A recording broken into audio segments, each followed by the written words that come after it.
Hey guys, in this video I'm going to be going over some lighting techniques in Roblox Studio, and we're going to be working on this little map here that I created, and we're going to be working on transitioning it from this, uh, I don't want to say disgusting, but it's pretty disgusting.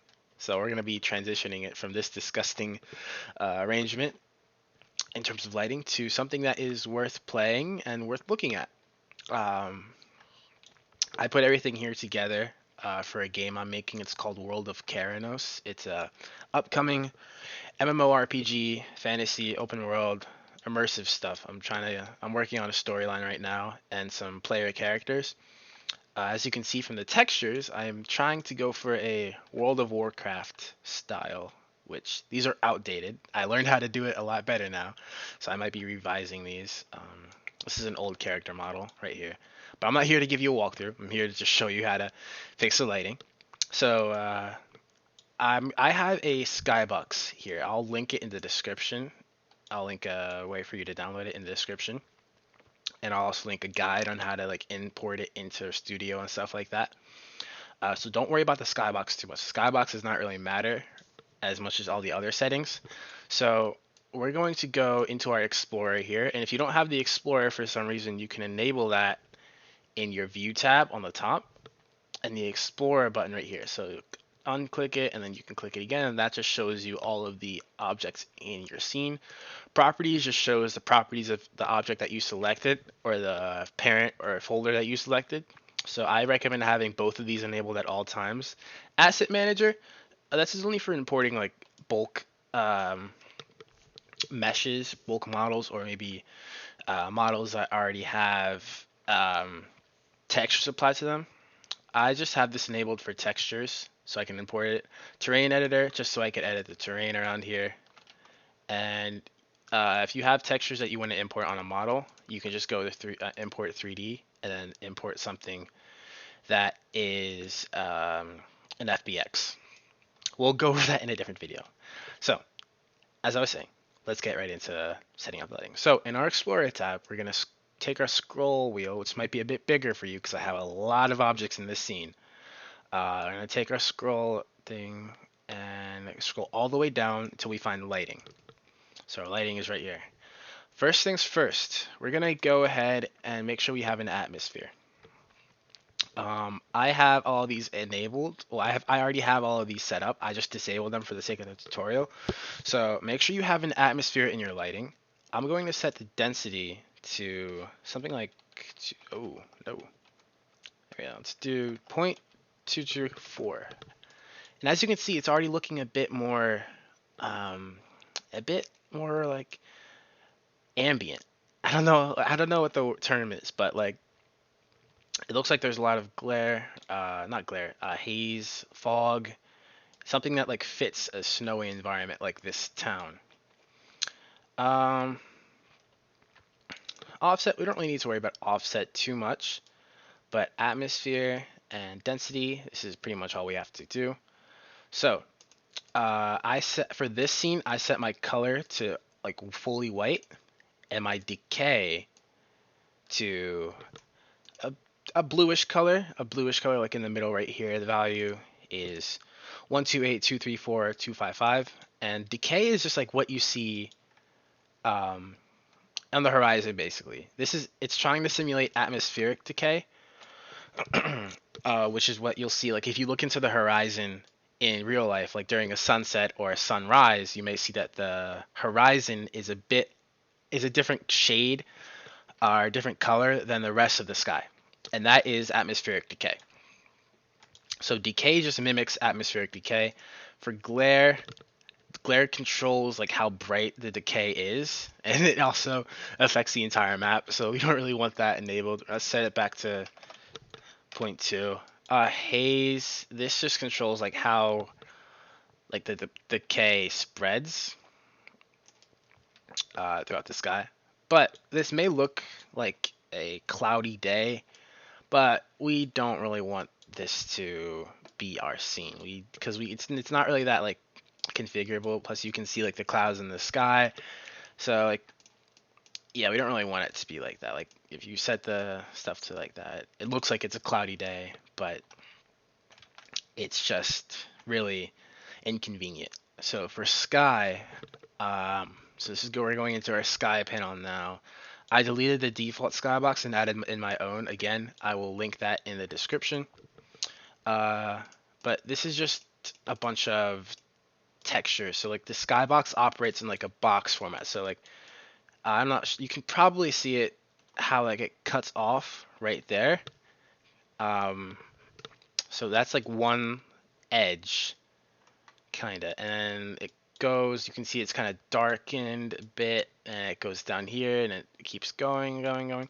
So this is like it operates on like a back, down, front, left, right, and up basis. So like skybox for the back would be like something right there. Skybox down would be like what happens when you face like downwards, and it's kind of just nothing. There's a lot of blank terrain objects right there. Um, Front facing would be like something like that, and left and right would be left and right, and then up would be up. So let's delete. I'm gonna copy that. Let's delete our up. Okay, nothing happened. Um, I guess it's because we have to actually play the game for it to take effect. But yeah, if you delete one of the um, channels in the skybox, it may look a bit weird. Star count, don't really need to worry about that. Just for like nighttime stuff. Blur. Blur. This is not necessary at all. You don't really need to do this, but I like to do it sometimes like for um just like immersion. It just slightly blurs buildings or structures in the distance. We can increase it. So it's kind of like depth of field. I'll keep it at 1 and I'll keep it enabled for now. For color correction, so blur is also something you would have to add in the lighting thing. It's called blur effect. So just click on the drop down here and click on blur effect and boom. Color correction, same thing. Right here, type in color correction effect and then boom. Color correction, I have that enabled. So as you can see, like I enable it and it just completely changed the scene like almost instantly. So I'll disable it. For brightness, actually, let me keep that at 0. So for brightness, I set that to 0 because like any shift from 0 can like severely alter a scene, and I don't really want that drastic change. Contrast, it's the same deal. Severely altering a scene looks kind of weird. Not into that. I want it to be nice, simple, like this. Saturation. Saturation just kind of takes the color out of the object. So like if you take it all the way down, it's just completely black and white. For this scene specifically, I wanted to just have a little bit of saturation. A little bit of negative saturation. Sorry. I do kind of want this to be a bleak-ish map because it is like a snowy, cold environment. So like it's not going to be like all sunshine and rainbow. Unless you're into that stuff, which by all means be my guest and make it as saturated as you want. For the tint color, that just controls like what it's tinted, like what the general color of the environment is. So I had it set to a blue, but you can change it around. I would try to avoid going for like strong colors. So like green, we have green for like a movie filter or whatever, and red, and then we have like bluish colors, but I want to keep it at my blue. And sun rays, these also aren't exactly necessary. You don't need sun rays in your scene. Um, Sun rays just like, sun rays just like pop up like when you're looking at a sun, or the sun is like visible and you're looking at it behind a building or a structure like that, then the sun ray is going to be visible through that structure, or it's going to be visible going around that structure. It only really works in game. You don't really see that happening while you're in Studio. We can edit it for now though. Well, enable it. So like you can see like it looks pretty strong. Oh, actually, sorry, you can see it in Studio. My mistake. We can edit the intensity of that and maybe increase the spread. All right, cool. So this is our scene so far. It already looks considerably better than what it previously looked like. Um, let's go up to our terrain. So we're gonna take our scroll bar and go all the way up to our terrain. Um, and I'm going to, so here I have something called clouds here. I'm going to click on the plus icon, type in clouds, and then boom, I can just add in clouds. I'll delete this one because those are new. But I have clouds here already. And if I enable them, it covers the sky completely with clouds. And the clouds actually move. So I'm hovering my cursor over it. It's kind of hard to make out, but they're actually moving, like they're dynamic. And that's pretty cool. You can adjust the cover of the clouds, so you can have them only cover a portion of the sky, or you can have them portion like the. I'm sorry, you can have them cover the entirety of the sky. I set it to 0.838. No specific number. I just played around until I found one that I liked. Density just controls how opaque the clouds are, or opaque. Opaque. I'm sorry if I just butchered the pronunciation. I never get it right. Um, but I kept mine at zero point 0.5. I didn't want to see the skybox clouds. I wanted these clouds to be the main clouds of the scene. And for color, I just set it to, whoa, whoopsie. That's weird. All right. I'm not sure what's happening there, but yeah. So I guess color is just a dark gray, as it says right there. Obviously, it's out of the color spectrum. It's been adjusted. I think my friend did that. My friend helped me out with this map, so my friend may have pushed these values out of the um, maximum hexadecimal value. I think that's hexadecimal. I don't know. It's been a while since I've studied comp sci. So going back down to lighting, our scene looks a lot better, but it could look even more better. So let's go look at a lantern here. So we have a lantern. It's emitting light. So right here, it's emitting. It's oh my god, it's emitting light. We have a texture here which is outside of its color value, and this is red, green, and blue, and it's really high into the red value, so it's going to emit an emissive light, but also keep the texture on the mesh. I think that's pretty cool. I can explain that in another video if you guys want me to, how that's possible and how you can keep like a gradient effect on the texture, but still have it be emissive. Just let me know in the comments. We have a mesh. I use a mesh to do that. We also have a point light. We have a point light here, but you can see like it's not really doing much. Like I'll adjust the brightness and all you can see is like it's adjusting, just like it's affecting very little. Very, very little. So what is that about? We're ticking shadows on and off, but we're like seeing no change. So what is that about? Well, for starters, if we go down to the lighting panel again, we can see that we're in compatibility mode for our lighting. We don't really want that.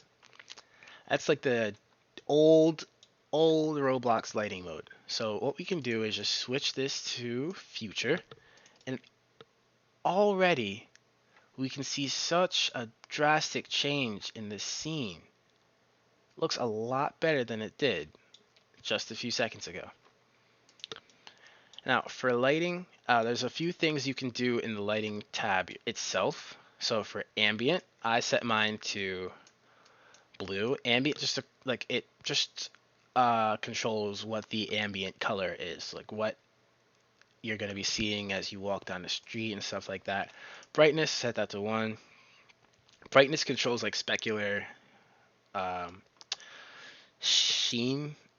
So for something like as white as snow, like this is snow, so it's going to be completely white, it's going to be more reflective in brightness than something like brown. It's completely dark, or not completely, but it is pretty dark. So it's not going to be affected by lighting as much as a white color would be. Color shift bottom. I wasn't really sure what these did. I think it only affected like part. Oh, there we go. Okay, so judging from this, I guess it just affects like the light being radiated from the sun, and then how that's affecting like clouds and whatnot. I kept that at gray, and I'm going to keep that at gray, but please play around with this. Environment diffuse, this controls the color maps or color of your objects. Environment specular controls how shiny all of your objects are. I set this to 0. I do not want my objects to be really shiny. I might set it to a higher value actually, because I do have some tables here that look pretty plasticky and I may want them to be more reflective. But I don't want my wood to be affected by this. So that's good. I'll keep it like that. Oops. Global shadows. Global shadows just enable shadows for your objects and stuff like that. Outdoor ambient kind of does the same thing as ambient, except it's pretty much only unique to outside as opposed to interior structures. Shadow softness just controls how soft the shadows are, how round they are.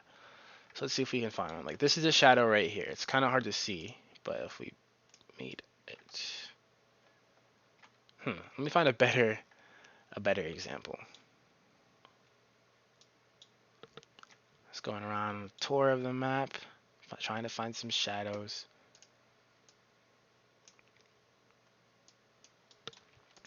Can't find any shadows. Weird. Like they are there. They're there. I can't find any shadows to manipulate. Oh, here we go. Okay, shadow softness. No, that doesn't work. Weird. Okay, well, shadow softness just controls how sharp a shadow's edges are. So if you enabled it all the way to 1, these would look a bit more rounded, and if you enabled it, or if you set it to 0, it would look pretty sharp. For a more realistic effect, I went with 1. You don't have to, you can do whatever you want. Again, clock time, this controls the time of day. So we set it to night. Looks kind of strange. I have a preset for nighttime viewing in this game. I just don't have it with me right now. It changes, like, it automatically changes values for the lighting field. My friend programmed it. Huge thank you to him for that. It looked really good. We're going to set it to 10. Geographic latitude just controls the position of the sun in the scene. Time of day controls clock time too. Exposure compensation. Exposure just controls how bright a scene is, or how bright certain aspects of the scene are. I believe that's it. We went through a deep dive into the lighting tab, and we just took a bit of a tour through the map just to see what changes we were making and how they affected the map. And yeah, so we pretty much just transformed this entire map from that one ugly scene to something worth playing in, something worth looking at, something worth enjoying. Just a side note, I would really appreciate it if you joined my UGC Discord server. I have a lot of announcements, a lot of events that can happen that, like, you can win free limited UGC just by sticking around, just by participating in events, and just by, supporting me, uploading my UGC. I try to give the Robux away to as many people as I can. I don't really have much of a need for it. So yeah, just check it out in the meantime. In the meantime, I hope this tutorial helped some people who are maybe struggling with their lighting. One more thing to note is I have a plugin here called Light Toggle, and that just shows me all of my light sources. So right now this is a lot of light sources, and one thing that's important to note is that light sources are bound to cause performance issues. So you should never have too many light sources in one game or one experience or one place, whatever you want to call it. One thing you can do is create a culling script. My friend is going to create that for this game. I just have to organize all the lights into a folder, which is going to take a very long time. But I'm committed. This is a passion project, so I'm going to be passionate about it and do it eventually. But yeah, so like that, what that does is just, like, if you're standing here, the game is not going to load in lights all the way over there. But by default, it would. That's very detrimental to performance. Um, so yeah, you just want to get rid of those lights all the way over there, and then keep the ones that are all the way over here. And that's just a little side note. But yeah, hope this helped. Take care.